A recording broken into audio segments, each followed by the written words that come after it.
எங்க ஆளுங்க எங்க ஆளு டாய்லெட்டுக்கு போயிருக்கிறேன். இந்த ஓ டாய்லெட்டுக்கு போயிருக்கிறேன். எந்த வேலை பார்த்துட்டு வந்திருக்கிறேன்? ஏன்டா அவள் வந்து கிளிக்கிட்டு விளையாடுறோம் டிக்டாக்ல. அவளா? ஓ இல்ல அவள இருந்தவளா? இல்ல ஜெர்மன் தானே. ஜெர்மன்ல இருக்கா? அவள அங்கோட ஹானா கூட நடந்து சொல்லுங்க புள்ள. ஆனா இப்ப கையில அம்பட்டா சொக்கனூராக்கி விட்டுவார். என்னதுக்கும் ஒரு முட்ட வண்டிவே. ஏன் அவர கையில கிடைச்ச சுக்குனூராக்கணும்? இது வேற என்ன செய்து விழிச்சு வரல?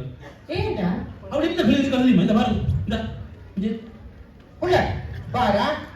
அதுக்கு முன்னாடி நான் சொல்றேன். ஆனா தெரியும் எங்க இருக்கிறாங்க. ஒரு ஆளை பார்த்துட்டு பாரு விளையாட்டு. மக்களே வணக்கம்.